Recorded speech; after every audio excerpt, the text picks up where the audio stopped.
Hello everyone, I'm the narrator. If you're using this video to fall asleep, please like, subscribe and comment where you're from and what time you're listening. Now, relax and enjoy the story. The rain fell heavily, drenching Clara as she pulled her suitcase through the dark, twisting streets of the unfamiliar neighborhood. Her phone buzzed with a notification from her Airbnb host saying that the house key was in the lockbox near the front door.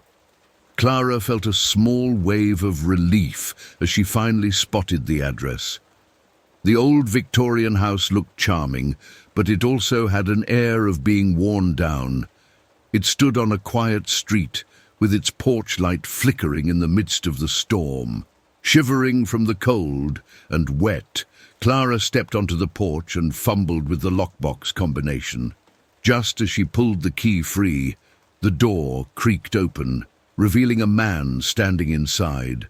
His face was unreadable, and he was about 35 with messy dark hair. He didn't seem to match the warm, inviting atmosphere of the house. Clara instinctively tightened her grip on her suitcase. The man's gaze lingered for a second, and then he stepped aside to let her in. There was an awkward pause as they both realized the house had been double-booked. After comparing their reservation details, they saw that their dates matched perfectly. With the rain still pounding and no answer from the host's phone number, Clara hesitated for a moment. The man, introducing himself as Mark, suggested they both stay for the night. He pointed to a small spare bedroom upstairs. Clara felt uneasy, but she didn't know what else to do. She agreed to stay just for one night. The room was simple but clean. The bed had crisp white sheets tucked neatly around it. Clara locked the door behind her and sat down on the edge of the bed, feeling the weight of the day. Something about the house, or maybe about Mark, felt off. She tried to shake the feeling, telling herself it was just exhaustion from traveling. As she began to unpack, a strange metallic smell drifted through the air. It wasn't overpowering, but it was enough to make Clara wrinkle her nose. She couldn't pinpoint where it was coming from, but it seemed to be coming through the vents.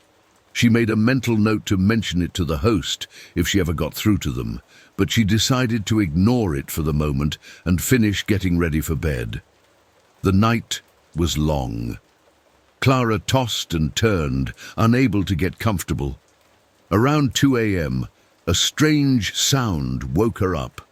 A soft creaking, like something moving in the hallway. Her heart began to race as she tried to listen more closely.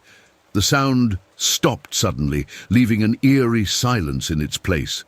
Needing a drink of water, Clara unlocked her door and stepped into the dark hallway.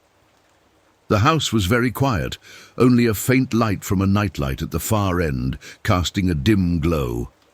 As she walked past the kitchen, she noticed something strange. The basement door was slightly open. She was sure it had been closed earlier. A chill ran through her as she stared at the door. She couldn't help herself, curiosity mixed with fear. She walked over and carefully pulled the door open. The metallic smell was stronger now, almost sickening. She turned on the light, revealing a set of narrow wooden stairs that led down into the basement.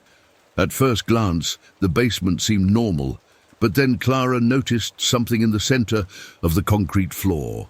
A dark stain was spreading out across the ground. She froze, her eyes taking in more of the room. Chains hung from the walls, some broken and some still intact. A table in the corner had various tools on it, some rusty, others stained with something dark. The room felt unnaturally cold. The air seemed thick, and Clara felt a shiver run down her spine. Then, out of nowhere, she heard a deep growl, like an animal in pain. It came from somewhere in the shadows of the basement, and it made Clara's heart skip a beat. She froze, her breath catching in her throat as she scanned the room. In the far corner of the basement, something moved. It was big, hunched over, and the shape of it made Clara's blood run cold. The thing stepped closer, revealing a pale, stretched skin that clung to its misshapen body. Its eyes were glowing red, and when it opened its mouth, jagged teeth glistened in the dim light. Clara stumbled backward, panic rising in her chest. Before she could turn and run, a voice called out from behind her. "Don't go down there," Mark said, his face pale and his voice grim. He stood in the doorway watching her. Clara's mind raced. "What is that thing?" she asked, her voice trembling. Mark glanced at the creature, which hadn't moved but was still watching them. "It's been here for decades," Mark said quietly. "Maybe longer. This house, it's not what you think." The creature growled again, its eyes locking onto Clara. Slowly, it started to move toward them, its steps heavy and slow. Mark grabbed Clara's arm, pulling her away from the stairs. "We need to leave. Now," he said urgently. They hurried up the stairs, but as they reached the top, the sound of claws scraping against wood echoed through the house. Clara's heart pounded in her chest. Mark led her quickly down the hallway, and they moved as quietly as they could, but the fear was palpable. "There's a back door," Mark whispered, glancing over his shoulder. "We have to be quiet. If we're lucky, we can make it." They reached the back door, but just as Mark was about to open it, there was a loud crash from below. The basement door had been smashed open. The creature's roar filled the house, and Clara's breath hitched in her throat.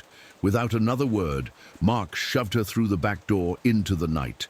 Clara's feet slipped on the wet pavement as she ran, the sound of the creature's roar echoing behind her. She didn't dare look back. All she could think about was escaping, leaving the nightmare behind. She didn't stop running until she reached a hotel hours later, soaking wet and terrified. In the safety of her room, Clara turned on her phone and began searching for any information about the house. What she found made her blood run cold. There had been a long history of disappearances linked to the house. The most chilling part was a photo of a man, a suspect in several of the cases, who looked eerily similar to Mark. Clara never went back to that Airbnb. The image of the creature in the basement and the terrifying events of that night stayed with her for years. She never fully understood what had happened, but one thing was certain: she had come dangerously close to a darkness she could never truly comprehend. The terror of that night haunted her dreams for a long time after she escaped.